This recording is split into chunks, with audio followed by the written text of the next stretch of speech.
श्री गणेशाय नमः. श्री स्वामी समर्थ.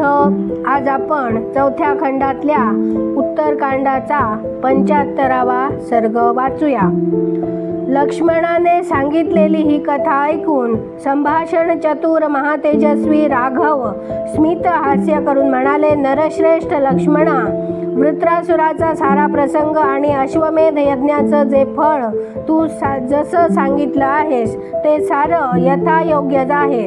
सौम्या, असं ऐकिवात आहे की पूर्वकाळी प्रजापती कर्दमाचा पुत्र श्रीमान इल बाल्हिक देशाचा राजा होता. तो मोठा धर्मात्मा नरेश होता. पुरुषसिंह तो महायशस्वी भूपाल सारी पृथ्वी आपल्या अंकित करून आपल्या राज्यातल्या प्रजेचं पुत्रवत पालन करीत होता. सौम्य रघुनंदना, परम उदार देव, महाधनी दैत्य, तसेच नाग, राक्षस, गंधर्व आणि महामनस्वी यक्ष हे सारे भयभीत होऊन सदैव राजा इलची स्तुतिपूजा करीत असत. तसेच ते महात्मा नरेश रुष्ट होताच तिन्ही लोकांच्या प्राण्यांचा भीतीनं थरकाप होत असे. याप्रमाणे प्रभाव असूनही बाल्हिक केश महायशस्वी परम उदार राजा इल धर्म आणि पराक्रमात दृढ निष्ठा ठेवणारा होता आणि त्याची बुद्धी देखील स्थिर होती. एकदा सेवक, सेना आणि स्वाऱ्यांसह तो महाबाहू नरेश मनोरम चैत्र मासात एका सुंदर वनात शिकार खेळण्यास गेला. राजाने त्या वनात शेकडो हजारो हिंस्र पशूंचा वध केला. परंतु इतक्या प्राण्यांचा वध करूनही तो महामनस्वी नरेश तृप्त झाला नाही. त्या महात्मा इलच्या हातून त्यावेळी नाना प्रकारचे 10,000 हिंस्र पशु मारले गेले. त्यानंतर तो जेथे महासेनेचा स्वामी कार्तिकेयाचा जन्म झाला होता त्या प्रदेशात गेला. त्या ठिकाणी देवांचे स्वामी दुर्जय देव भगवान शिव आपल्या समस्त सेवकांसह गिरिराज कन्या उमेचे मनोरंजन करीत होते. ज्यांच्या ध्वजावर वृषभाचे चिन्ह सुशोभित होते ते भगवान उमावल्लभ स्वतःला देखील स्त्री रूपात प्रकट करून देवी पार्वतीचा अनुनय करीत तेथील पर्वतातील झऱ्यांजवळ तिच्यासह विहार करीत होते. त्या वनातल्या विभिन्न भागात जेथे जेथे पुरुष वचनी प्राणी अथवा वृक्ष होते ते सर्वच्या सर्व स्त्रीलिंगात परिणत झाले होते. तेथे जो काही चराचर प्राण्यांचा समूह होता तो सर्व स्त्री रूप लेवून बसला होता. त्याच वेळी कर्दमाचा पुत्र राजा इल हजारो हिंस्र पशूंचा वध करीत त्या देशात गेला. तेथे गेल्यावर त्याने पाहिले की सर्प, पशु आणि पक्ष्यांसह त्या वनातला सारा प्राणी समुदाय स्त्री रूप झाला आहे. रघुनंदना, सेवकांसह स्वतः देखील स्त्रीलिंगी झाल्याचे वर्तमान झाल्याने त्याला दिसले. स्वतःला त्या अवस्थेत पाहून राजाला मोठे दुःख झाले. ही सर्व घटना उमापतींच्या इच्छेने घडली आहे हे कळताच तो भयभीत झाला. त्यानंतर सेवक, सेना आणि स्वाऱ्यांसह राजा इल जटाजूटधारी महात्मा भगवान नीलकंठाला शरण गेला. तेव्हा पार्वतीसह विराजमान झालेले वरदाता देव महेश्वर हसून प्रजापती पुत्र इलला स्वतः म्हणाले, कर्दम कुमार महाबली राजर्षी, उठ. उत्तम व्रताचं पालन करणाऱ्या सौम्य नरेशा, पुरुषत्व सोडून जो पाहिजे तो वर माग. महात्मा भगवान शंकरांनी अशा प्रकारे पुरुषत्व देण्यास नकार दिल्यावर स्त्रीरूप राजा इल शोकार्त झाला. त्याने त्या सुरश्रेष्ठ महादेवांना दुसरा कोणताच वर मागितला नाही.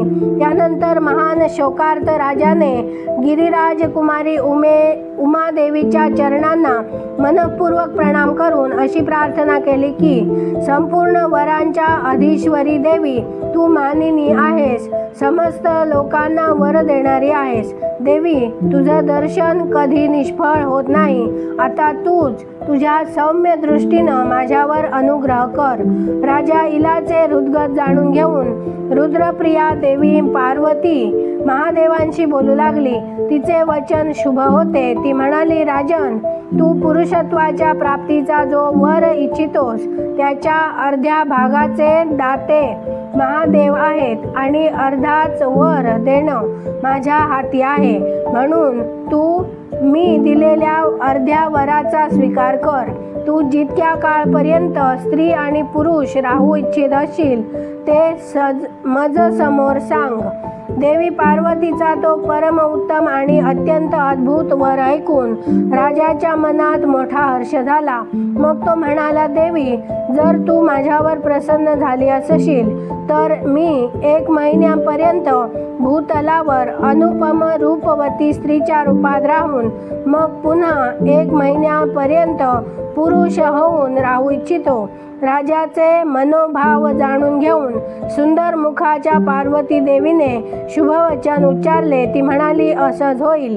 राजन, जेव्हा तू पुरुष रूपात राहशील तेव्हा तुला आपल्या स्त्री भावाची आठवण राहणार नाही आणि जेव्हा स्त्री रूपात असशील त्यावेळी पौरुषाचं स्मरण राहणार नाही. अशा प्रकारे कर्दम कुमार राजा येईल. 1 महिना पुरुष आणि मग पुन्हा 1 महिना त्रैलोक्य सुंदरी नारी इला या रूपात राहू लागला. श्रीरामांनी सांगितलेली ती इल चरित्राची कथा ऐकून लक्ष्मण आणि भरत दोघेही मोठे विस्मित झाले. त्या दोघा भावांनी हात जोडून श्रीरामांना महात्मा राजा इलाच्या स्त्री पुरुष भावाचे कुतूहल ऐकून त्या संबंधी विस्ताराने सांगण्याची विनंती केली. ते म्हणाले, प्रभो, राजा इल स्त्री होऊन तर मोठ्या दुर्गतीत असतील. त्यांनी तो काळ कसा कंठला आणि जेव्हा ते पुरुष रूपात राहत होते तेव्हा कोणत्या वृत्तीचा आश्रय घेत होते.